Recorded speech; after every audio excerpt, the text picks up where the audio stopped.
Channel में। आज हम क्या करने वाले हैं, हमने ग्राउंड फ्लोर का प्लान लिया है और साथ ही में उसका हम एस्टीमेट बनाने वाले हैं कि हम देखेंगे एस्टीमेट मतलब तो जो खर्चा आने वाला है हमारी उस बिल्डिंग को कंस्ट्रक्शन में फ्रॉम दी फाउंडेशन, मतलब कि उसका जो फुटिंग है कॉलम उसकी गड्ढे के खुदाई से लेकर जो स्लैब की कास्टिंग होगी और उसका जो प्लास्टर होगा, यहाँ तक कि हमने पूरा एस्टीमेट लिया है। इसमें हमने प्लास्टर तक का लिया है। हमने इसमें साथ में और भी कुछ पार्ट इसमें इंक्लूड किए हैं। उसमें आते हैं फुटिंग, पीसीसी और then column, reinforcement, brick work, slab, ये स्लैब काउंटिंग, ये सब चीज़ें हमने इसमें कवर की है। तो हम क्या करेंगे ना, एक-एक करके सब क्वांटिटी पहले कैलकुलेट करेंगे। इसके ना हम 2 पार्ट बनने वाले हैं। पार्ट 1 में हम क्वांटिटी कैलकुलेशन करेंगे और सेकंड पार्ट में हम क्वांटिटी के साथ में रेट को मल्टीप्लाई करके कितना खर्च आएगा वो देखेंगे। तो इसमें हमने सिर्फ क्वांटिटी निकाली है। तो किस तरह से क्वांटिटी निकाली जाती है वो आज हम आपको इस लेक्चर में बताएँगे। तो शुरुआत करते हैं एक्सक्वेशन से। एक्चुअली एक्सक्वेशन क्या होता है ना, जैसे कि यहाँ पे हमारे अभी कॉलम है, ये हमारी कॉलम है, ठीक है। तो इसको ना उसके जगह पे सिचुएशन मतलब हाउस की जगह पे खड़े करने के लिए हमको वहाँ पे एक्सक्वेशन करना पड़ता है उसके फुटिंग के साइज का। मतलब कॉलम जो है, जैसे कि ये अभी हमारा 230 बाय 230 बाय 0.3, मतलब कि 9 इंच बाय 12 इंच का कॉलम है। तो इस तरह कुछ फुटिंग रहेगी इस स्क्वायर में। एग्जांपल पकड़ लेते हैं कि 1.2 बाय 1.2, 4 फीट बाय 4 फीट के अंदर इसकी फुटिंग ली है। तो उसको वहाँ पे रखने के लिए हमको एक्सप्रेशन करना पड़ेगा फुटिंग को वहाँ पे एस्टैब्लिश करने के लिए। और जो फुटिंग जो रहती है हमारे फाउंडेशन, हमारा जो ग्राउंड रहता है उससे बिलो रहती है। वो डिपेंड है आपकी सॉइल कंडीशन पे कि आपकी सॉइल कंडीशन क्या है, आपकी बेयरिंग कैपेसिटी क्या है और किस तरह का स्ट्राटा आपके बिल्डिंग के बिलो सिचुएटेड है, उसके हिसाब से उसकी डेप्थ लेते हैं। अभी यहाँ पे हमने उसकी जो डेप्थ है वो 2.1 लिया है और जो फुटिंग का लेंथ है 1.40 और जो विड्थ है 1.40, ये एक्सकेवेशन के लिए, ठीक है। तो फुटिंग के जितनी फुटिंग है उससे हम ज़्यादा का एक्सकेवेशन लेते हैं ताकि हम वहाँ पे जो शटरिंग होती है, हमारी जो फ्रेमवर्क होता है, वो हम उसको वहाँ पे बैठा सकें। यहाँ पे नंबर 12 लिया क्योंकि हमारे जो यहाँ पे कॉलम है या फिर हमारी जो फुटिंग है, जो एक्सकेवेशन, जो गड्ढे हम खोदने वाले हैं, एक्सकेवेशन जहाँ पे हम एक्सकेवेशन जो हम करने वाले हैं वो 12 नंबर की, अगर आप ये गिनते तो आपको 12 नंबर की दिखेंगे। तो इसलिए नंबर 12, लेंथ उसकी 1.40, जो हमारा एक गड्ढा रहेगा, ऐसा लेंथ ऐसे समझिए कि ये हमारी लेंथ है, समझ लीजिए एग्जाम्पल। 1.40 है, विड्थ जो है 1.40, उसकी जो डेप्थ या फिर हाइट है वो 2.10 की है। तो उसके हिसाब से 12 नंबर्स ऑफ जो वहाँ पे हम ट्रेंचेस कर रहे हैं, तो उसकी जो टोटल क्वांटिटी है 49.3 है। उसमें क्या करना है, 12 को multiply 1.4 into multiply 1.4 into multiply 2.1, तो हमारी ये टोटल क्वांटिटी है। तो इस तरह से हमारा एक्सकेवेशन का कैलकुलेशन होता है कि जो हम हमारी फुटिंग के लिए जो ट्रेंचेस बनाने वाले हैं, तो वहाँ से कितना एक्सकेवेशन होगा वो एम क्यूब में होता है। इसका यूनिट जो एम क्यूब में है, तो ये शायद ये अच्छे से आपको समझ गया होगा।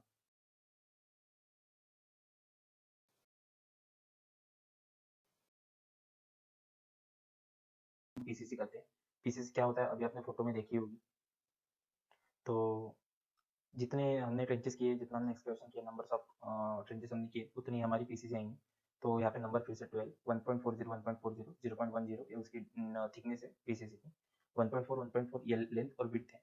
और उसकी जो टोटल क्वांटिटी आती है टोटल 12 पीसीसी की, तो 2.35 एम क्यूब, ये भी एम क्यूब में है। आपने फोटो में देखा होगा पीसीसी क्या होता है। पीसीसी होने के बाद में हमारा जो नेक्स्ट पार्ट रहता है वो रहता है फुटिंग। अभी जो हमारी बिल्डिंग की ओवरऑल जो लोडिंग है वो फुटिंग पे ही आती है और फुटिंग जो आपकी लोडिंग के हिसाब से उसकी डेप्थ और साइज रहते हैं। अभी यहाँ पे हमने एग्जाम्पल के लिए ये प्लान बनाया है, तो इसमें हमने हमारे हिसाब से डायमेंशन लिया है एक एग्जाम्पल के तौर पे। ये कोई परफेक्टली डिजाइन की गई बिल्डिंग है, ये बस हमें आपको समझ सके इसलिए हमने डेमो करके एस्टिमेटेड प्लान बनाया है। तो इसमें जो हमारी फुटिंग का साइज है 1.2 बाय 1.2, ये मीटर में है सब पूरा डाटा, और ये नंबर्स 12, क्योंकि 12 ट्रेंचेस हुए, 12 पीसीसी हुए, 12 हमारी फुटिंग रही है। 0.30 थिकनेस है फुटिंग की। और फिर इसकी ओवरऑल अगर क्वांटिटी देखते हैं तो 5.18 इसकी ओवरऑल इतनी एम क्यूब क्वांटिटी जाएगी इसमें। और यूनिट एम क्यूब में है। एम क्यूब कैसे, ये मीटर में, ये मीटर में, ये मीटर, तीनों का मल्टीप्लाई करते हैं तो एम क्यूब हो जाएगा। जैसे कि स्क्वायर फीट में क्या होता है, जैसे कि अगर आपका प्लॉट है तो कैसे 30 square feet by 30 square feet तो 900 स्क्वायर फीट देता है। वही अगर एम क्यूब में करेंगे तो 900 क्यूबिक फीट हो जाएगा। उसी तरह ये मीटर मीटर में क्वांटिटी है। फुटिंग होने के बाद में जो नेक्स्ट पार्ट रहता है वो होता है फुटिंग के ऊपर हमारे कॉलम खड़े करना। कि जो ओवरऑल स्ट्रक्चर का लोड जो है वो कॉलम के थ्रू फुटिंग में जाता है, फुटिंग के थ्रू पीसीसी, पीसीसी थ्रू फिर ग्राउंड में जाता है। वैसे पीसीसी का नॉर्मल कैरेक्टर देखे तो लोडिंग के लिए नहीं है, लेकिन फिर भी लोड उसके थ्रू ट्रांसफर होता है क्योंकि वो एक हमारी बिल्डिंग का नेसेसरी पार्ट है। फिर कॉलम जो है, फिर जो फुटिंग हमने इसके जहाँ तक फुटिंग हमने 0.3 किया, फिर हमने ओवरऑल 2.1 का टेंचेस किया था ग्राउंड से। उसमें से हमारी पीसीसी माइनस होगी 0.10 और साथ में 0.3 की फुटिंग। उसके बाद में ओवरऑल जो डिस्टेंस बचता है वो है 1.70। तो इसलिए हमको ग्राउंड लेवल तक के कॉलम फिल करने पड़ेंगे, कंक्रीटिंग करनी पड़ेगी। तो फिर से 12 नंबर ऑफ कॉलम 0.23 बाय 0.23 के यहाँ पे हमने कॉलम लिए हैं, और फिर 1.70 उसकी हाइट होगी, और जो उसकी क्वांटिटी होगी 1.08। यहाँ पे ड्राइंग में हमने 0.3 की कॉलम दिखाया है, बट हमने एस्टिमेट में उसको 0.230 कंसिडर किया है। तो यहाँ पे कुछ चेंजेस हैं, तो आप उसको ध्यान में रख लीजिए। मैं तो यहाँ पे ड्राइंग में कुछ और एस्टिमेट में कुछ और दिखेंगे, लेकिन यहाँ पे मैंने चेंज नहीं किया, लेकिन एक्चुअल में हम उसे 230 बाई 230 के कॉलम कंसिडर करें।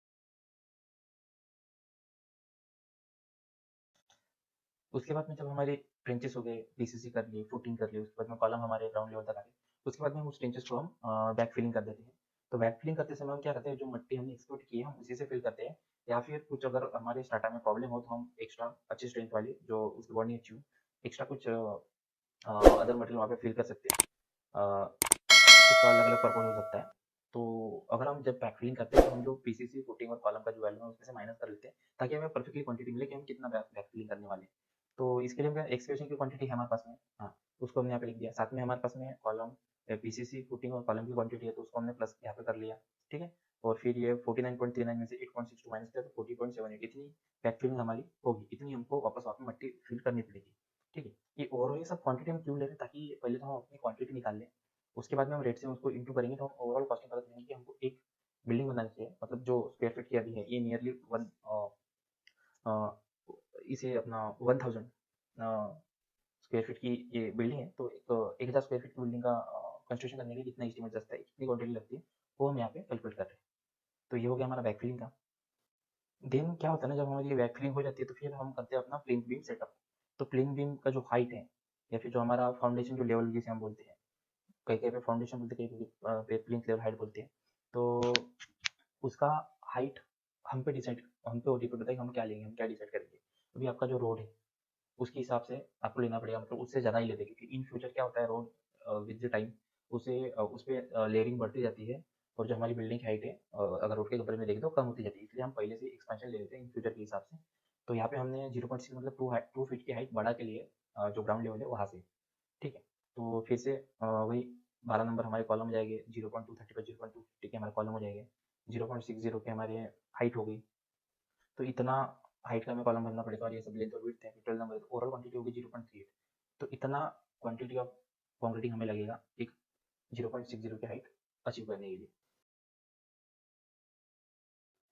तो हमारे कॉलम फिल हो गए, हम प्लिंथ लेवल की हाइट तक आए, उसके बाद में हमको फिल करना पड़ेगा बीम, प्लिंथ बीम जिसे हम कहते हैं। तो प्लिंथ बीम, तो क्वांटिटी हमने इसको एक कंसीडर किया, और लेंथ में हमने क्या किया कि ये जितने भी हमारे बीम है ओवरऑल, ये वर्टिकल हॉरिजॉन्टल ओवरऑल, इसकी ना हमने लेंथ कैलकुलेट कर ली, तो वो आ गई 41.89। उसकी विड्थ थी जीरो, लेंथ थी उसकी विड्थ थी 0.230, और उसकी डेप्थ ली हमने 0.230, मतलब 9 इंची बाय 9 इंची हमने बीम लिया, और ओवरऑल लेंथ उसकी 14.89। तो इसकी वजह से हमें क्वांटिटी ऑफ वर्क मिल जाएगी, इतना क्वांटिटी ऑफ कंक्रीटिंग हमारा होगा। अब अगर हम M20 के हिसाब से अगर लेते हैं, 1 m³ में 8 बैग कंक्रीटिंग जाना है, तो 8 बैग सीमेंट इतना रिक्वायर्ड है 1 m³ करने के लिए M20 की ग्रेड से। अब ये क्वालिटी टू क्वालिटी और क्वालिटी टू क्वालिटी वेरिएशन होता है, मतलब इसमें नंबर ऑफ ग्रेड होता है, लेकिन अगर परफेक्टली M20 ग्रेड के हिसाब से अगर कंक्रीटिंग कर रहे हैं तो आपको 8 नंबर ऑफ बैग रिक्वायर्ड है। ये एक स्टैंडर्ड कैलकुलेशन है। अगर आप सब जो रेशो रहता है M20 का, उसे आप अगर ठीक से फॉलो करते हैं तो इतना नंबर ऑफ बैग आपको कंक्रीटिंग उसमें लगेगा, इतना सीमेंट ऑफ बैग लगेगा उसको। तो उसके बाद में क्या होता है ना कि जब हमने इतना फाउंडेशन उसको ये कर लिया है, मतलब इतना जो क्लीन बीम हो गया, उसके बाद में जो स्पेस है, यहाँ की जो स्पेस है वो खाली रहेगी, क्योंकि ग्राउंड से हमारा फाउंडेशन काफ़ी ऊपर तक आ चुका है। तो फिर हम क्या करेंगे ना, इससे जो ये जो खाली पोर्शन है इसको मूर से फिल करते हैं, ताकि इसके ऊपर जो हम स्लैब कर रहे हैं वो बैठे ना, और ये हमको फिलिंग करनी पड़ती है, ठीक है। ये हमारे स्ट्रक्चर के लिए बहुत ही ज़रूरी होती है। तो इसमें हम नॉर्मली मुरू फिल करते हैं। तो मुरू फिल के लिए हमने क्या किया ना कि 1 मिनट,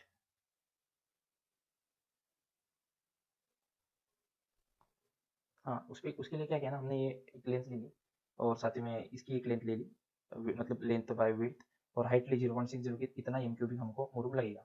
तो अभी हमने इसको ओवरऑल लिया है, थोड़ा बहुत कम ज़्यादा हो सकता है, लेकिन इतना नियरली इतना क्वांटिटी तो उसमें M³ मुरूम जाएगा। तो ब्रिक वर्क क्या होता है, जैसे कि आपने इमेज में देखा होगा कि क्या होता है लेंथ, विड्थ और हाइट।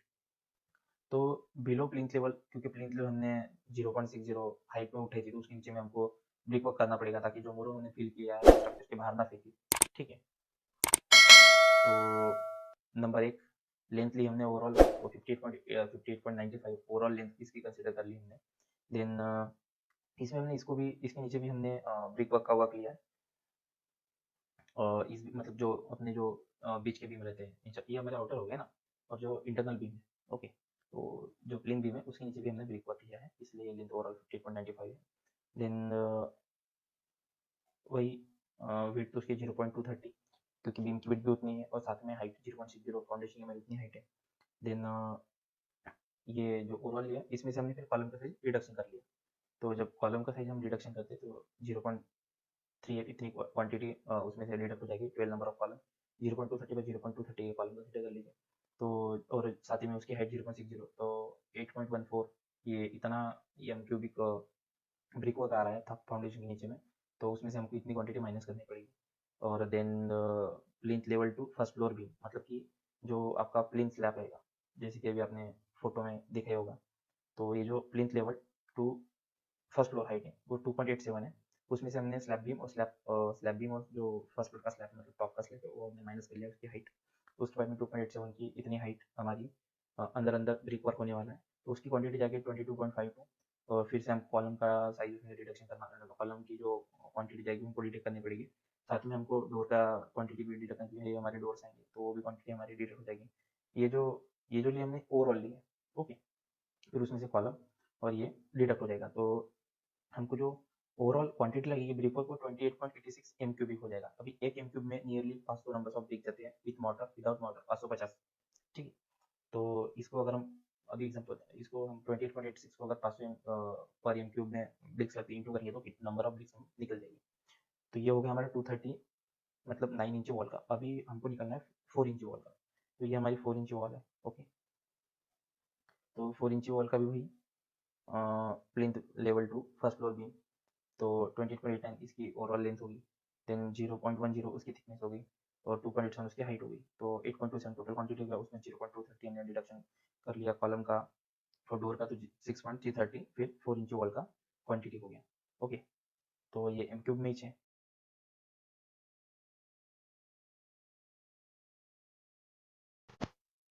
देन जैसे आपने फोटो में देखा होगा, उसके बाद में वर्क आता है प्लास्टर का। तो प्लास्टर में हमने क्या किया, इसकी ओवरऑल लेंथ ले ली और हाइट ले ली, क्योंकि जो प्लास्टर होता है हमारा वो स्क्वायर फीट में या फिर हम स्क्वायर मीटर में लेते हैं। तो लेंथ ले ली 62.95 और हाइट हो गया हमारी 2.87। देन टू नंबर्स लिए, टू इसलिए ताकि वो इंटरनल आउटर दोनों को हमने एक साइड में कंसीडर कर लिया, तो इसलिए नंबर्स 2। तो ओवरऑल क्वांटिटी है 61.33 स्क्वायर फीट स्क्वायर मीटर। और उसमें फिर ऐड कर लिया हमने सीलिंग। सीलिंग भी ऐड करना पड़ेगा, क्योंकि जो सीलिंग हमारा तो वो भी प्लास्टर होता है। सीलिंग मतलब जो आपका स्लैब किया है उसका जो बॉटम पोर्शन है, अगर आप नीचे से ऊपर में देखेंगे जो दिखेगा वो हमारा सीलिंग पोर्शन रहता है, वो भी हमने ऐड कर लिया। तो 4.423.33 मीटर स्क्वायर इतना हमारा प्लास्टर वर्क होगा।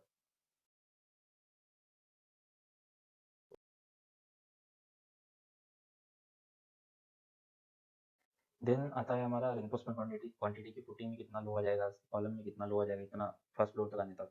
देन प्लेन बीम में, फर्स्ट फ्लोर बीम में, स्लैब में मतलब ग्राउंड फ्लोर स्लैब में, फर्स्ट फ्लोर स्लैब में कितना रेनफोर्समेंट जाएगा। तो ये हमने कैलकुलेट किया है एक डिज़ाइन कंसीडर करके।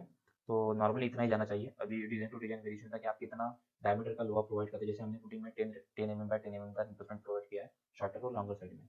उसी के साथ में हमने कॉलम में 12 mm बाय 12 mm का रेनफोर्समेंट प्रोवाइड किया है, 4 नंबर ऑफ रॉड प्रोवाइड किया है। उसके बाद में प्लेन बीम में भी हमने 4 टॉप में 2 12 mm बार, बॉटम में 2 12 mm bar, then extra top extra bottom 12 mm के 2 प्रोवाइड किए हैं।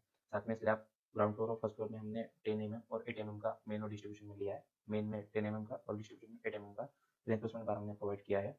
और इस जो ये हमारी 1000 स्क्वायर फीट 1000 स्क्वायर फीट जो हमारी बिल्डिंग है, तो उसके हिसाब से इतना टोटल 1700 पॉइंट, एक minute, that is nearly 3 ton या फिर 3000 kg इतना रेनफोर्समेंट हमारा इस बिल्डिंग को ओवरऑल फाइनलाइज करते करते जाएगा। इसमें हमने पैरेट फ्लोर को फिलहाल में कंसिडर नहीं किया।